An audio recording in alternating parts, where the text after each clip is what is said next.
পরবর্তী বক্তা জনাব মোহাম্মদ আব্দুল্লাহ, মুন্সিগঞ্জ 1। বিসমিল্লাহির রহমানির রহিম। সকল প্রশংসা আল্লাহর। আমি সবার আগে ধন্যবাদ জানাই আমার দলের প্রতিষ্ঠাতা শহীদ রাষ্ট্রপতি জিয়া রহমানকে।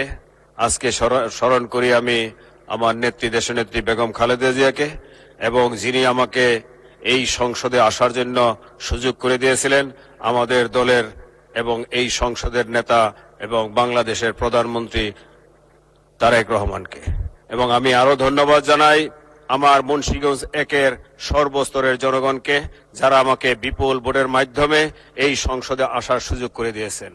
আজকে আমি বলতে চাই, মাননীয় আপনার মাধ্যমে আমাদের মুন্সিগঞ্জ 1 তথা আপনি জানেন ঢাকার পরে এবং ফরিদপুরের মাঝখানে মাওয়াত থেকে আসলেই, আপনি যেহেতু এইখান দিয়ে আসেন, আপনি জানেন এর পরের অংশটাই মুন্সিগঞ্জ 1।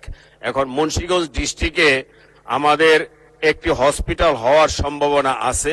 এই হসপিটালটা যদি মুন্সিগঞ্জ 1-এর মাঝখানে হয়, তাহলে কিন্তু মুন্সিগঞ্জ 1, মুন্সিগঞ্জ 2 এবং মুন্সিগঞ্জ 3 সবার জন্য উপকার হবে।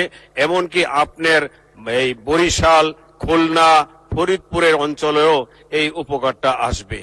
আর আমি বলতে চাই, আমার এলাকা মুন্সিগঞ্জ 1-এ কোনো ইউনিভার্সিটি নেই।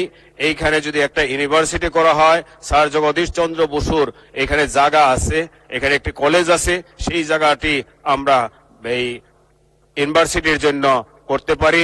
সেটা যদি আমাদের মন্ত্রী মহোদয়, শিক্ষামন্ত্রী এক নজর দেন, তাহলে এইখানে একটা ইউনিভার্সিটি হলে আমার মনে হয় এই অঞ্চলের উপকার হবে। আশা করি আপনার মাধ্যমে আমি এই উত্তর পাবো।